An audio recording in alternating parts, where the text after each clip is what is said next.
নমস্কার বন্ধুরা, এপার বাংলার মুখরোচক রান্না চ্যানেলে সবাইকে স্বাগত। আজকে তোমাদের খুব মজাদার একটি রেসিপি দেখাবো। ফেলে দেয়া সবজি দিয়ে কিভাবে লোভনীয় একটি রেসিপি বানানো যায় সেটাই আমি দেখাবো। প্লেটে দেখাচ্ছি সেটা হলো আর কিছুই না, আমরা প্রত্যেকে লাউ খাই, কিন্তু লাউয়ের খোসাটা ফেলে দিই।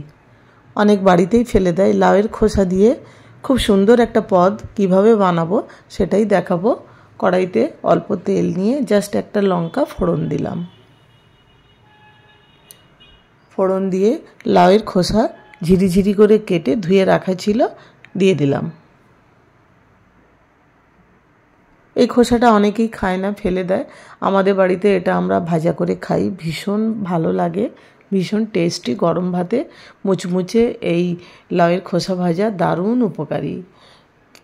মশলা বলতে কিছুই লাগবে না, একটু নুন আর হলুদ দিয়ে দিলাম, পরিমাণ মতো নুন হলুদ দিয়ে 2-4 বার নাড়াচাড়া করে ভেজে নিতে হবে। আর এবারে লাউটা এনেছিল ভীষণ কচি, কি সবুজ, কচি তকতকে গা, সবুজ সবুজ খোসা, ভাজা খেতে ভীষণ ভালো লাগে।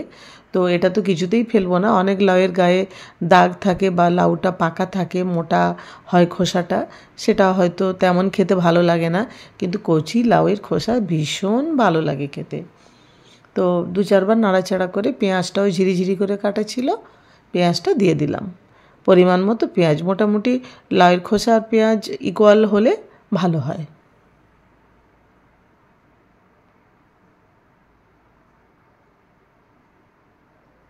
পেঁয়াজ একটু কম হলেও অসুবিধে নেই, পেঁয়াজও মিষ্টি মিষ্টি, লাউয়ের খোসাটাও মিষ্টি মিষ্টি সবজি, আলাদা করে মিষ্টি যোগ করার দরকার নেই, শুধু নুন হলুদ দিয়েছি। এবারে শুধু বারে বারে নাড়াচাড়া করব। নাড়াচাড়া করে ভাজা ভাজা হয়ে গেলে ব্যাস, গরম গরম মুচমুচে লাউয়ের খোসা ভাজা রেডি গরম ভাতে খাওয়ার জন্য।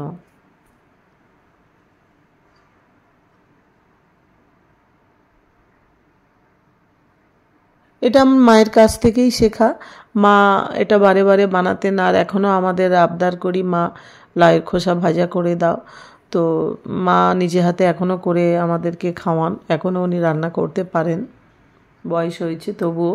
আর এটা আমিও করি, আমার মেয়েও ভালোবাসে, সবাই ভালোবাসে, পরিবারের সবাই আনন্দ করে মিলেমিশে খাই। যে কোনো রান্না পরিবারের একসাথে বসে খেতে সবার খুব ভালো লাগে। একা একা কোনো রান্না খেতে ভালো লাগে না। তো আমাদের পরিবারেও তাই, আমি যেমনভাবেই যে কোনো রান্নাই করি না কেন সবাই খুব ভালোভাবে খায় এবং আনন্দ সহকারে খায়, যাকে গ্ল্যাডলি খাওয়া বলে। তো বন্ধুরা, যদি পদটি ভালো লাগে অবশ্যই একটি লাইক করে দিও, আর যদি আমার চ্যানেলের সমস্ত ভিডিও দেখতে চাও তাহলে অবশ্যই চ্যানেলটি সাবস্ক্রাইব করে রেখো। নতুন বন্ধু পুরনো বন্ধু সবার কাছে অনুরোধ রইল চ্যানেলটি সাবস্ক্রাইব করে নেওয়ার জন্য, আমার সঙ্গে থাকার জন্য, পাশে থাকার জন্য। আমিও নিত্য নতুন ভিডিও এই চ্যানেলে দিই, আশা করি তোমরা সবাই দেখতে পাবে, কোনো ভিডিও স্কিপ করবে না। সার্ভিং প্লেটে সার্ভ করে দেখাচ্ছি কতটা মুচমুচে, লোভনীয়, মজাদার হয়েছে। দেখো বন্ধুরা, খুব সহজেই অল্প সময়ে এটা বানিয়ে নিতে পারো, আর এটা খেতে দুর্দান্ত, জাস্ট দুর্দান্ত স্বাদের হয়, কি বলবো তোমাদের। আবার নতুন কোনো রেসিপি নিয়ে তোমাদের সঙ্গে আমার দেখা হবে। সবাই ভালো থেকো, সুস্থ থেকো, নিরাপদে থেকো, আর নতুন নতুন রান্না দেখে উপভোগ করো, আমার সাথে থাকো। নতুন নতুন রান্না, নিত্য নতুন ভিডিও আমার চ্যানেলে দেয়া হয়, সবাই দেখবে।